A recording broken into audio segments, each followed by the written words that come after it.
Hello and welcome to the Silver King's War. I'm Michael Sievers, the writer, producer, and creator of this podcast series about my father's Second World War as a B-26 bombardier. Today we continue in the review of Stanley's War. It's early 1942. The Japanese have attacked Pearl Harbor at Oahu, and America has entered the Second World War. America and its allies fought two wars. There was first the European Theater of Operations, known as the ETO, and then the Pacific Theater. And as 1942 begins, the response to the Japanese attack at Pearl Harbor with a fury that engulfs the nation's capital. That fury produces Executive Order 9066. 9066 was a United States presidential executive order signed and issued during World War II by the President Franklin Delano Roosevelt on February 19, 1942. This order authorized the Secretary of War to prescribe certain areas in military zones, clearing the way for the incarceration of almost 120,000 Japanese Americans during the war. 2/3 of those people were American citizens who were born and raised in the United States. Executive Order 9066 meant that more Americans of Asian descent were forcibly interned than Americans of European descent, both in total and as a share of America's populations. Those German and Italian Americans who were sent to internment camps during the war were sent under the provisions of the Presidential Proclamation 2526 and the Alien Enemy Act, part of the Alien and Sedition Act of 1796. This is how Executive Order 9066 began. Quote, "Now therefore, by virtue of the authority vested in me as President of the United States and Commander-in-Chief of the Army and Navy, I hereby authorize and direct the Secretary of War and the military commanders whom he may from time to time designate, whenever he or any designated commander deems such action necessary or desirable, to prescribe military areas in such places and of such extent as he or the appropriate military commander may determine, from which any or all persons may be excluded, and with respect to which the right of any person to enter, remain in, or leave shall be subject to whatever restrictions the Secretary of War or the appropriate military commander may impose in his discretion. The Secretary of War is hereby authorized to provide to residents of any such area who are excluded therefrom such transportation, food, shelter, and other accommodations as may be necessary in the judgment of the Secretary of War or the said military commanders, and until other arrangements are made to accomplish the purpose of this order, the designation of military areas in any region or locality shall supersede designations of prohibited and restricted areas by the Attorney General under the proclamations of December 7th and 8th, 1941, and shall supersede the responsibility and authority of the Attorney General under the said proclamations in respect of such prohibited and restricted areas." Close quote. The jarring spectacle of thousands of Japanese American families from Seattle to San Diego being forced from their homes, being required to sell their properties, being subject to the most amazing and deep hatred and resentment by their fellow Americans was just the start of years of frustration and concern about America at war, and whether or not America would survive as a democracy, and how the country, the nation, would remain safe from possible enemies who are operating on its shores and within its mainland. The subject of stories, movies, books, and family histories that resonate to this day. And as America's arsenal of democracy continued to produce the war machinery that would be shipped to Europe and the Pacific to help America's fighting men and women keep the world safe for democracy, Glenn Martin's B-26 was proving to be an important part of those early days. The B-26 was among the first of American forces that were shipped out after Pearl Harbor. The 22nd Bombardment Group was immediately ordered to the Pacific from the American coast, and it arrived in Australia with 44 B-26 planes in late February of 1942. The Army Air Corps' Martin Marauders flew missions throughout the Pacific that included actions at Midway and in the Aleutians. And through these missions, planes were modified to reflect the changes necessary to keep them operating.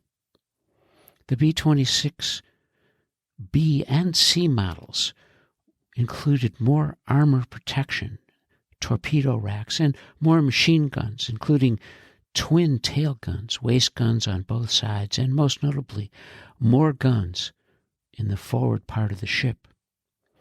As Glenn Martin's Marauders went to war, Stanley considered his options for entering his war, and he decided by mid-1942 to join the Enlisted Reserve Corps. He wanted to fly. He didn't want to fight in a ground war, and he thought that being a pilot in the Air Corps was how he wanted to serve his country. As Stanley was considering his options for the war, the U.S. Army Air Corps asked John Steinbeck to write a story of an American bomber team, and that became a novel called Bombs Away, which was published by Paragon House in 1942 and described by the publisher this way. After visiting the training camps and flying fields of the Air Force, Steinbeck began writing his account of a 6-member team. Creating characters from the airmen he met and spoke with, he gives a true-to-life picture of the Air Force's rigorous training programs. Part recruit manual, part dramatic narrative, Bombs Away details the education and practice, individual personalities, and teamwork that go into the making of a bomber crew. Vintage Steinbeck, Bombs Away is a unique slice of history in the hands of one of America's most acclaimed writers. I don't know if our hero, the Silver King, read Bombs Away, but I did read it. I enjoyed it. It's a very small book, simple in its approach, homespun in a way that would attract young men to the idea that serving in the United States Army Air Corps be important in a valiant way to keep the nation safe for democracy.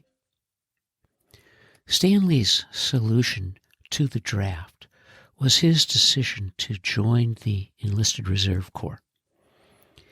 And he did that on June 18, 1942, in Birmingham, Alabama. His paperwork was simple, and it read from the Aviation Cadet Examining Board in room 29 of the Federal Building in Birmingham, Alabama, quote, I certify that Stanley Lester Silverfield, 14,103,064, enlisted this 18th day of June, 1942, as a member of the Air Force Enlisted Reserve, end quote. Signed by James W.C. Myrie, First Lieutenant Infantry, President, Aviation Cadet Board. Stanley's enlistment with the Air Force Reserve Corps meant that he would appear for shipment to basic training at the Air Corps' Classification Center just after the new year in 1943. Stanley's summer of 1942 continued to be filled with his work in the family scrap business and his chances to play hardball throughout the late afternoons and evenings in the humid summer of Birmingham. And as our hero prepared for his war, another young man of the same age, named Joseph Heller, enlisted in the Air Corps.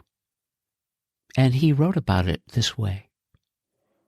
When I enlisted in the Army Air Corps on the 19th of October, 1942, I was 19 years old. 4 of us, all from Coney Island, went to enlist at the same time. We went down to Grand Central Station and spent almost a whole day filling out forms. There was a long medical examination. We were inducted right there.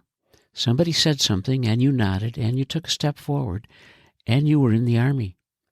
10 or 15 days later, we had to report back to Penn Station, and we took a train out to Camp Upton on Long Island. Then we went to Miami Beach, where the Air Corps had taken over almost every hotel. Then we got on the train again, and it must have been 8, 10, or 12 days to Lowry Field in Denver, a huge training center. I loved Denver. It was winter, but it was a beautiful winter, the kind of winter you never see in New York. This was my first time out of New York, except for maybe one trip to New Jersey as a kid. That was part of the excitement of it, the adventure. Also, there was a feeling that you were doing something that was socially approved and esteemed. In Denver, and then wherever I went, there was always a list of families that wanted to have servicemen for dinner. They didn't care if you were from Coney Island. They didn't care if you were Jewish. They might have cared if you were black. Well, they might have cared if you were Jewish too. One of the things that surprised me was how courteous and generally how warm-hearted people are outside New York. There's an affection and an optimism that New Yorkers are not accustomed to, and there's also a very slow service in luncheonettes. Toward the end of my training, I was told that they wanted aviation cadets, so I took a few intelligence tests and passed, and I was classified a bombardier and went to bombardier school. After that, I was commissioned a second lieutenant, given a furlough, and came home a hero in my aviation cap. I have photographs of me. I look like I'm 6. Heller and the Silver King were 19. Their photos revealed them to be very young men. They became decorated bombardiers and came home from the war. Joseph Heller wrote Catch-22 and closing time. Stanley married Shirley June Gordon in Chicago in 1946 and became a successful beauty supply salesman. In late November of 1942, the Silverfields received a letter from the headquarters of the Aviation Cadet Examining Board in Birmingham, Alabama, dated November 26th. You are to be present at the Army Show Tuesday evening, December 1st at 8:30 o'clock in the City Auditorium, Birmingham, Alabama. You will take your seat in the first section down in the front in the middle section of the main floor. You may bring as many of your friends as you wish, and they may sit with you. We will be glad to have your parents, aunts, and uncles come, but do not ask the older people to sit down front with you. When the band plays the Army Air Corps song, you will all rise, your friends too, and remain standing until the band has finished playing this number. The Army Show will be a wonderful opportunity to hear Pierre Huss, famous nationally known foreign correspondent who was attached to Hitler's staff of correspondence for 8 years. He followed the German army into Austria, Czechoslovakia, Poland, Denmark, Norway, the Netherlands, Belgium, and France. He is now a private in the Army of the United States at Fort McClellan. He is a marvelous speaker and has a dynamic personality. The Fort McClellan band will play. The marching chorus will sing. Lieutenant Beckman will check the list of those present after you are seated. Be present on time, 8:30 Tuesday evening, December 1st, City Auditorium, Birmingham, Alabama. And keep applying. Signed, James W.C. Myrie, First Lieutenant Infantry, President of the Aviation Cadet Examining Board. As the Silverfield family prepared for the Army Show on December 1st, B-26 Martin Marauders were part of an invasion force that hit North Africa in November of 1942. And in the December 5th, 1942 issue of the New Yorker magazine, the famed writer Alva Johnston wrote this about Glenn Martin, the man who built the B-26. By 1912, Glenn L. Martin was one of the leading exhibition flyers in America. In that year, he carried off prizes by the dozen and broke records by the score. For the first time in the history of the world is the standard beginning in a scrapbook sensational newspaper accounts of his exploits in that year. These feverish archives tell how the 26-year-old flyer was the first to deliver mail by plane, the first to deliver newspapers by plane, first to drop a baseball into a catcher's mitt by plane, first to toss a bouquet into a May Queen's lap by plane, first to bomb a sham fort by plane. Martin produced the first of his bombers in July 1918, 6 months after he got the order, an unprecedented achievement. It was a twin-motor biplane carrying a bomb load of 1,500 pounds, the pioneer of the type which in 1921 sank a battleship, cruiser, destroyer, and several submarines in General Billy Mitchell's experiment off the Virginia Capes. 2 years later, in December 1944, Stanley was flying as a lead bombardier in a B-26 in the nose, in the greenhouse, with his bombardment group out of A-72 north of Paris. And with the arrival of December 1942, we have reached the end of this episode of a review of Stanley's War. And you are listening to the Silver King's War.